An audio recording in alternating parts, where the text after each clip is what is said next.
Tari topeng masuk ke Cirebon itu digunakan sebagai mediasi dakwah agama Islam. Dulu semakin sedikit karena semakin sedikit peminatnya kebudayaan wayang kulit. Jadi para 9 wali ini berdiskusi nih Mas, berdiskusi untuk gimana nih, apalagi nih kita membuat apalagi yang kira-kira orang-orang tuh mau berbondong-bondong untuk melihat sebuah pertunjukan. Karena dulu itu kita tidak bisa menghilangkan ya Mas ya. Iya. Betul tidak? Bahkan sampai saat ini gitu kayak contohnya kebudayaan membakar menyan. Hake Podcast relung perjalanan hidup. Yes banget. Assalamualaikum warahmatullahi wabarakatuh. Selamat datang di HG Podcast. Relung perjalanan hidupnya semangat. Oke, selamat sore teman-teman HG Podcast. Izin memperkenalkan diri, saya Muhammad Kemal Pasa sebagai podcaster pada sore ini. Oke, pada sore ini kita kedatangan tamu yang sangat spesial. Itu kita akan membahas tentang budaya-budaya tari. Nah, oke, mari kita perkenalkan dengan narasumbernya. Ya, halo Mas. Halo. Perkenalkan saya Irfan Mas, Irfan Handrian Oh, Irfan. dari Sanggar Seni Dewata Senca. Oh, Dewata Senca. Iya. Kalau boleh tahu nih Mas, Iya. Dewata Senca itu apa itu Mas? Dewata Senca itu adalah sebuah sanggar, Ya. sebuah sanggar seni, khususnya di bidang seni tari atau seni pertunjukan. Kebetulan kita sudah berdiri itu selama hampir 7 tahun, sudah 7 tahun ya. Sampai 2024 ini sudah 7 tahun. Oh, 7 tahun. Ya, kenapa saya membawa namanya itu Dewata Senca? Karena saya terinspirasi dari, saya sangat suka dan terinspirasi dari kebudayaan Bali. Oh. Yang mana perlu teman-teman diketahui juga bahwa pada dasarnya di Cirebon ini sebetulnya kota atau sebuah budaya yang universal. Iya. Artinya Cirebon ya Cirebon. Tidak bisa Cirebon itu walaupun secara geografis dia terdapat di lingkup Provinsi Jawa Barat, Iya, Provinsi tapi Jawa Barat. dari segi budayanya, dari segi adat istiadatnya, Adatnya. dia memiliki kebudayaan sendiri. Yang mana sebetulnya kok kenapa nyambungnya ke Bali ya, Ya. gitu. Ya sebenarnya dari sisi manapun kalau kita lihat benang merahnya itu masih ada garis lurusnya gitu. Karena pada dasarnya Cirebon dikenal sebagai kota wali, yang mana pada zaman dahulu sebelum pada masa pemerintahan Sunan Gunung Jati, para wali itu berdakwah sampai ke Pulau Bali juga gitu loh Mas. Gitu, makanya saya terinspirasi banget walaupun di Bali itu mayoritas agamanya Hindu, tapi secara culture dan secara secara kolaborasi masih ada dengan budaya Jawanya juga. Berarti masih ada sangkut pautnya. Iya, masih ada sangkut pautnya, Ya. terutama Cirebon gitu. Oke. Ini Mas, apa sih Mas arti penting tari dalam melestarikan identitas budaya suatu daerah? Bagi kami gitu, khususnya saya generasi muda atau bisa dibilang generasi milenial gitu ya Mas, tari itu sebuah kalau pengertiannya itu kan sebuah karya gerak ya, karya apa ya, sebuah karya ungkapan gerak yang dibentuk atau dibuat menjadi sebuah hal atau sebuah kreativitas yang mempunyai daya jual tinggi gitu. Jadi inspirasi gerak, sebuah ide dan inspirasi gerak, tapi bisa dibuat sehingga ada nilai jual tinggi tuh.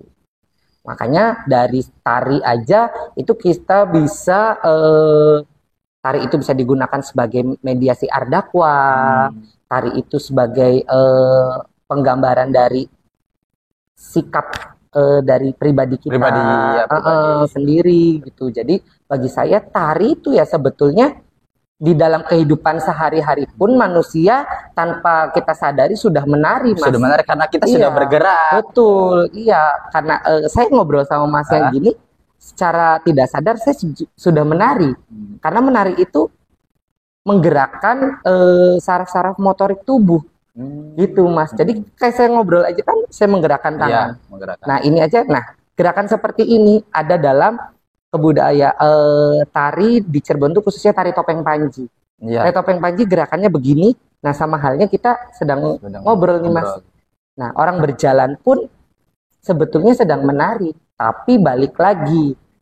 Kalau dalam tari lebih dipercantik atau diperindah. Gitu. Oh ini Mas ya, menurut Mas bagaimana perkembangan tari tradisional di era modern ini? Apakah ada tantangan untuk tetap menjaga keaslian tari? Ya, bagi saya pribadi, Iya. sebetulnya untuk era sekarang bisa dibilang apa ya? Saya sangat bersyukur sekali, Mas.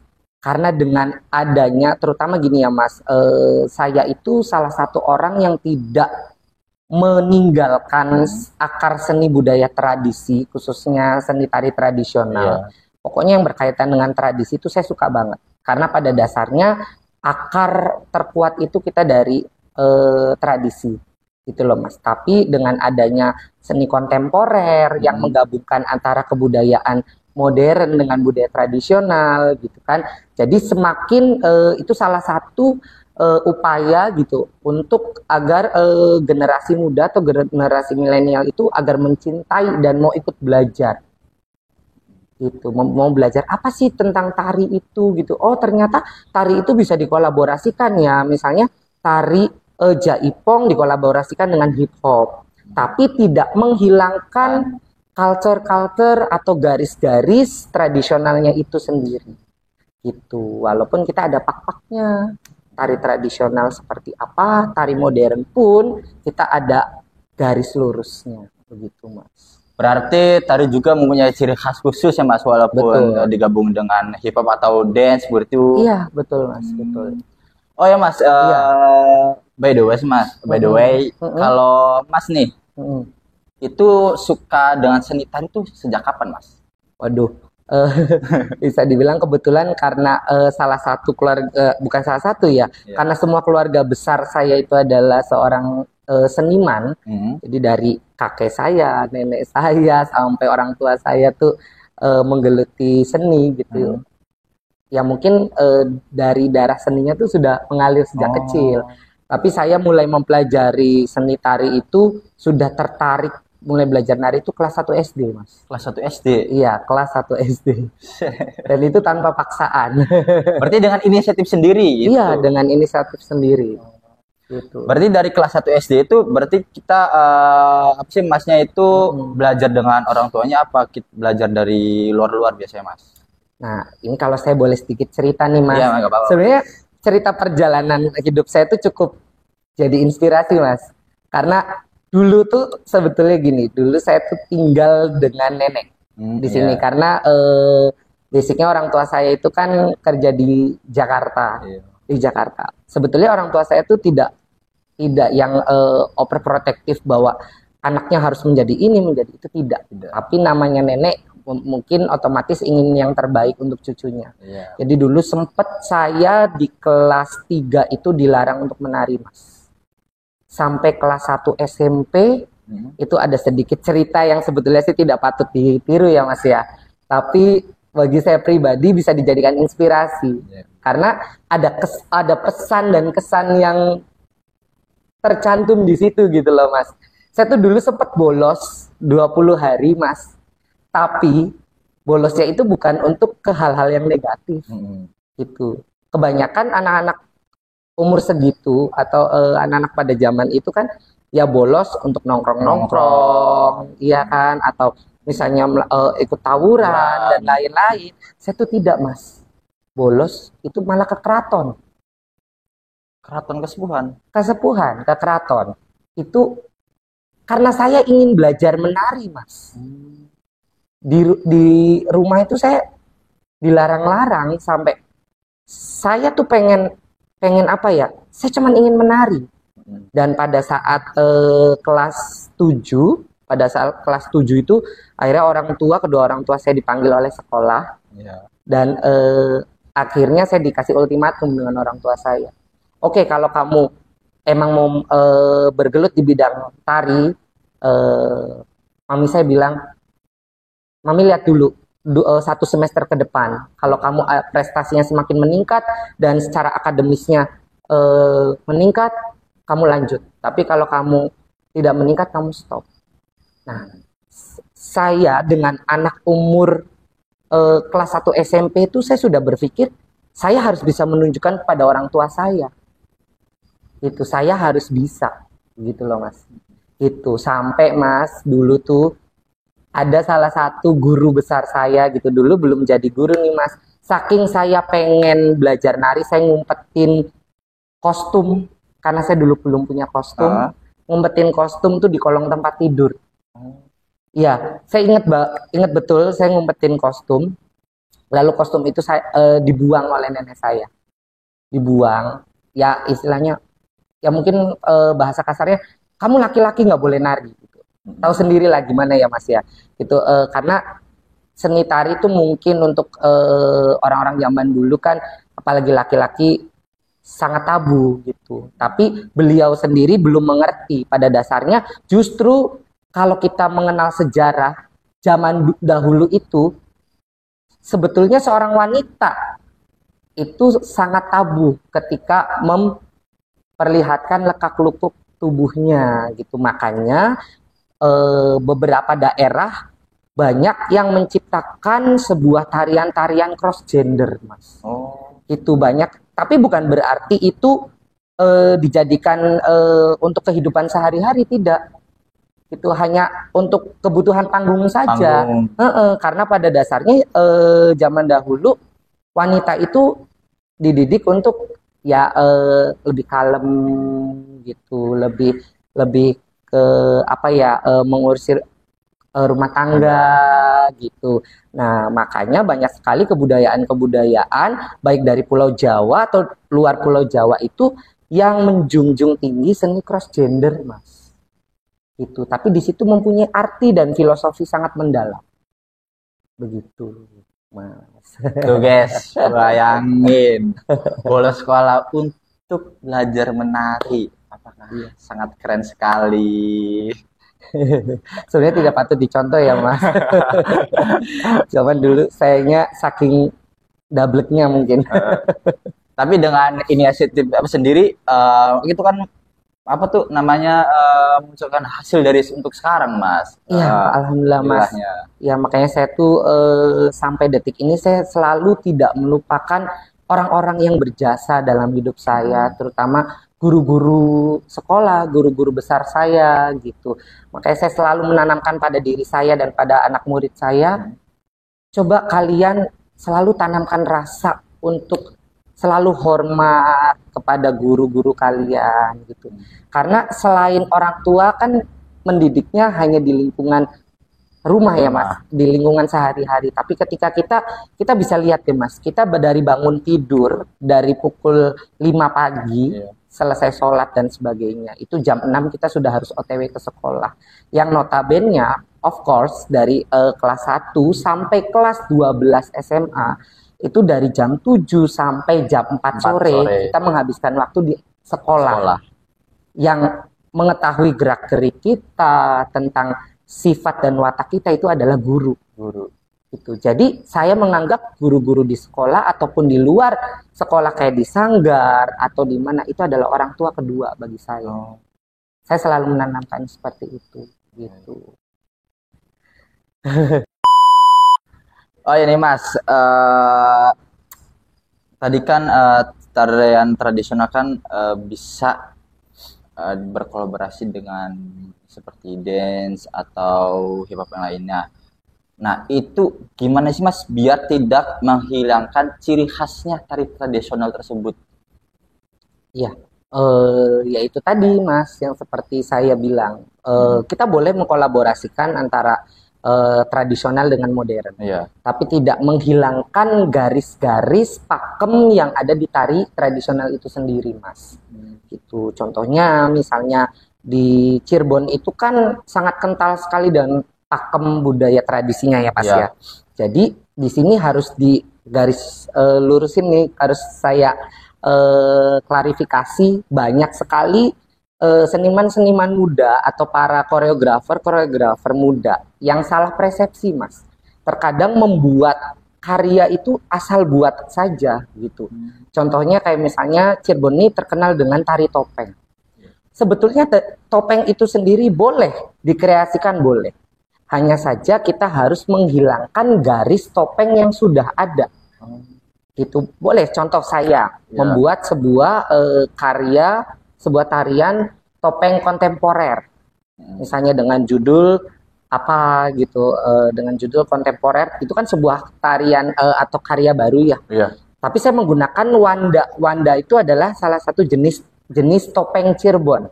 Misalnya saya, nah di Cirebon ini kan ada 5, Mas. Topeng, ada panji, ada samba, ada rumyang, ada tumenggung, ada kelana. Nah, contoh kecilnya saya menggunakan topeng panji. Nah, itu topeng panji itu aslinya itu berwarna, kedoknya berwarna putih, topengnya berwarna putih. Dengan garis mata sipit, apa itu kan semuanya ada filosofinya. Iya. Yang mana panji menggambarkan seseorang yang baru lahir, menjadi suci, putih, bersih, bla bla bla dan sebagainya gitu. Nah, ketika kita mau mengkolaborasikan atau mau membuat karya tarian yang baru, itu kita hilangkan dulu garis topengnya. Garis topeng yang aslinya. Kita semprot dengan misalnya pakai cat polos atau kita bikin garis yang baru, itu nggak masalah. Itu selagi garis yang aslinya sudah hilang. Begitu. Contoh kecilnya ya, Mas ya, seperti itu. Tapi dari segi kostum, aksesoris dan lain-lain sudah pasti tidak boleh memakai atribut yang sudah ada. Itu misalnya saya ya itu tadi bikin tari topeng kontemporer. Tapi dari atas ke bawah saya memakai kostum tari topeng Cirebon, itu tidak boleh, Mas. Berarti kan tidak memakai dengan yang asli tradisionalnya. Betul, iya. Tapi kalau dikolaborasikan, misalnya saya nari topeng nih, musiknya topeng, tapi masnya nari hip hop, medley kita. Misalnya saya dulu nari jeng jeng jeng, terus masnya baru hip hopnya nih dengan gaya hip hopnya atau K-pop atau apa, boleh nggak apa-apa. Kan kita mengkolaborasikan ya. Iya, gitu. Nah, nih Mas, kan sekarang kan masih udah zaman-zaman modern, Mas. Iya. Bagaimana sih, Mas, untuk menanamkan nilai rasa budaya tari kepada kaum muda seperti kita ini, Mas? Iya, kalau saya pribadi ya itu tadi ya, sebetulnya kalau dari kitanya sendiri, Iya. kita tidak cukup mampu ketika kita harus berjuang sendirian, Mas, tanpa adanya bantuan dari tangan-tangan pemerintahan atau dinas-dinas terkait, gitu. Tapi alhamdulillahnya sekarang kan sudah banyak ya, maksudnya dari dinas-dinas, terus juga ada program-program, banyak sekali program-program pemerintah gitu yang mensupport dan mendukung terutama kita sebagai seniman daerah untuk tetap lestari, tetap bisa berkembang gitu. Nah, kembali lagi kepada diri kitanya sendiri, Mas. Kalau ketika kita sudah difasilitasi, tapi kitanya tidak mau jalan atau tidak mau gerak, ya sama saja kita berjalan di lingkaran itu aja gitu. Nggak akan bisa loncat ke lingkaran berikutnya. Dan nggak bakalan berkembang. Iya, tidak akan bisa berkembang gitu. Walaupun udah fasilitasi, Betul. terus balik lagi ke dirinya kembali. Betul, Mas. Gitu. Oke, Mas, dilanjut. Jadi dari sebagian banyak tadi inspirasi dari tentang budaya tari ya. Kalau boleh tahu nih, Mas, filosofi dari nama sanggar itu seperti gimana sih, Mas? Kok muncul ada dewata gitu? Iya. Ya itu tadi, kebetulan kan saya tuh gini, Mas. Saya tuh di sanggar saya, khususnya di Dewata Senca itu mempelajari semua jenis tarian Nusantara, Mas. Yang mana saya sangat, saya orang Cirebon asli, tapi saya sangat mengagumi kebudayaan Bali. Bali itu menurut saya sebuah provinsi, sebuah kota yang sangat kental akan budaya, Mas. Yang pertama tuh Bali, kedua tuh Jogja, Jogja ya, Pak. ya. Yang pada dasarnya mereka semua tuh dalam kehidupan sehari-hari pun mereka sangat menghargai budaya.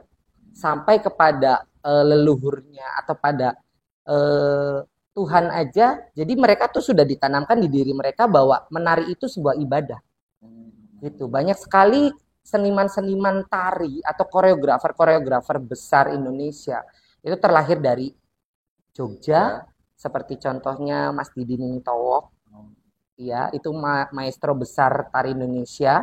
Terus ada guru besar tari Bali, yaitu Ibu Niketut Bulan Jelantik kalau nggak salah ya.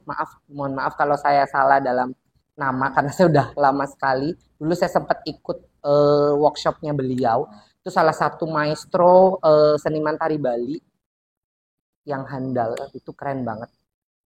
Itu dari Bali. Maksudnya Bali itu sangat sampai detik ini sangat menjaga erat sekali tentang kebudayaannya. Saya terinspirasi dari situ sih.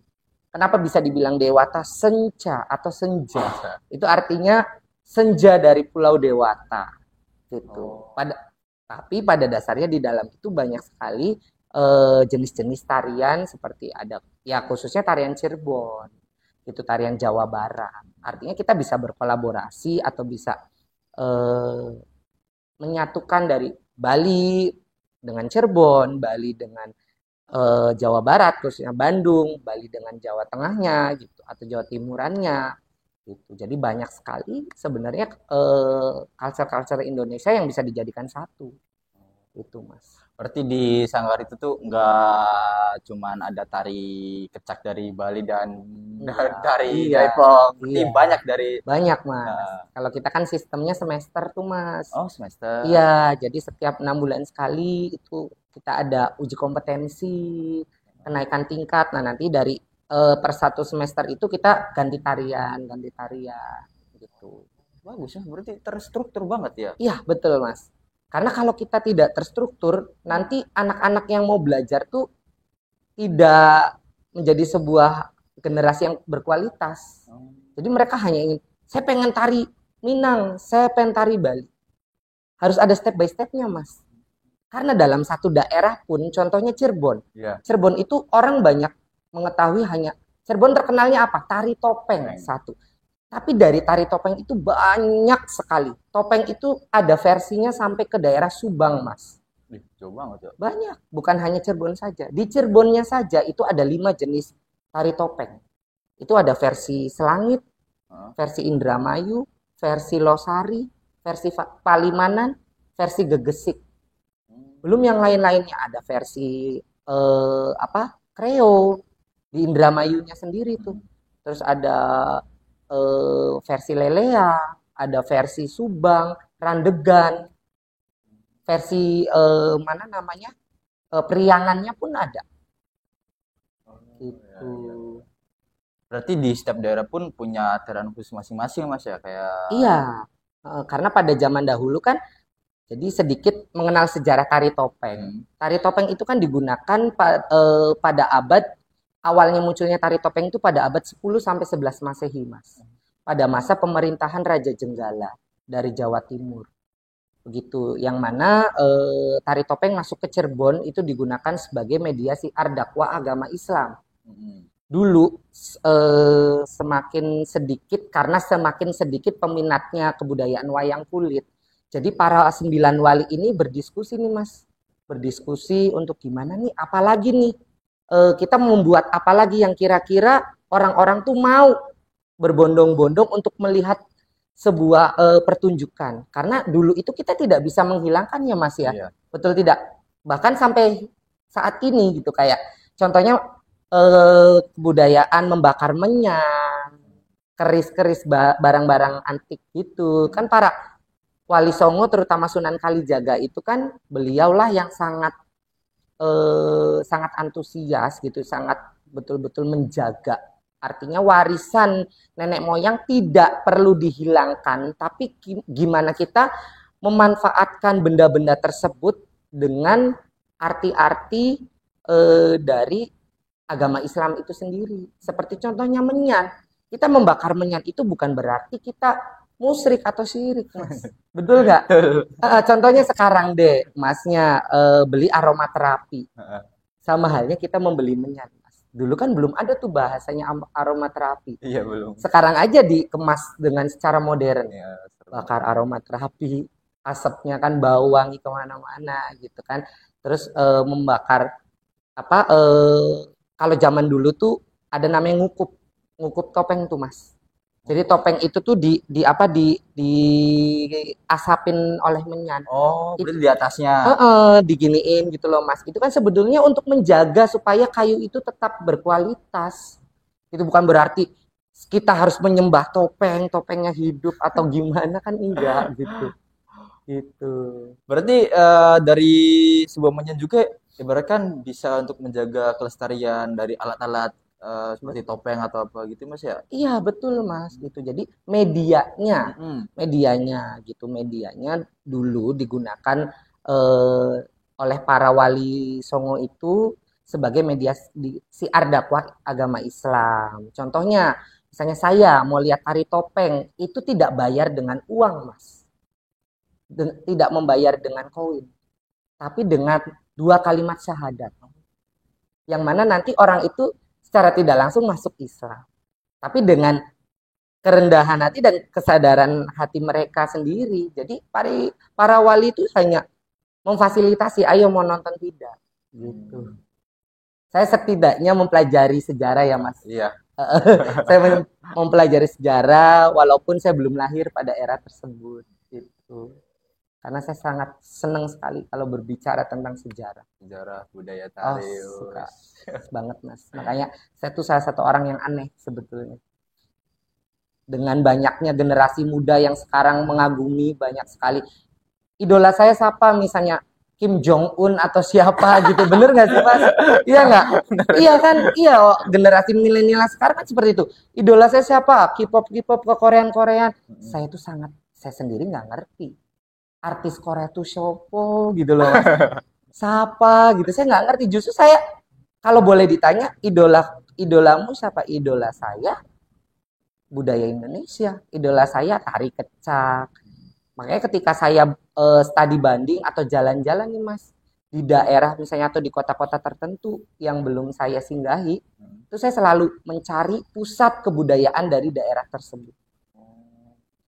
Berarti Mas jalan-jalan intinya langsung ke tempat tentang budaya dari situ. Betul, iya. Kayak waktu itu kan pernah kita ada acara di Bali. Ya saya harus nonton tari kecak.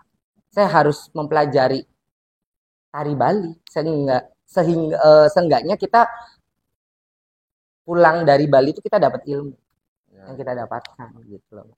Keren sekali ya, guys ya. Aduh, udah lama nih, Mas ya kita berbincang-bincang dengan budaya tari. Nah, untuk Mas nih, gimana sih, Mas, pesan untuk masyarakat agar pentingnya menjaga kelestarian sebagai warisan budaya? Ya, saya pribadi berpesan untuk para generasi muda atau generasi milenial saat ini, hargailah budaya kita sendiri. Ketika kita ingin mempelajari budaya luar, coba kita pelajari dulu budaya kita sendiri. Pada dasarnya sama halnya kita membangun sebuah rumah atau sebuah bangunan. Ketika pondasinya itu sudah kuat, ketika pondasinya sudah kokoh, hujan, angin, bahkan badai pun tidak bisa merobohkan bangunan tersebut.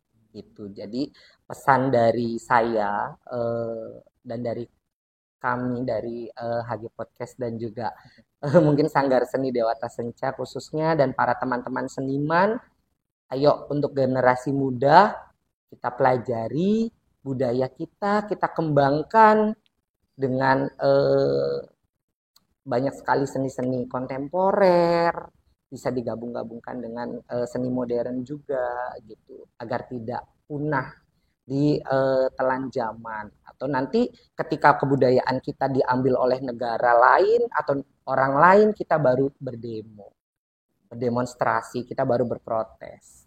Tapi tanpa kita sadari kita tuh tidak sadar akan keberadaan budaya itu sendiri gitu. Itu saja sih Mas pesan saya.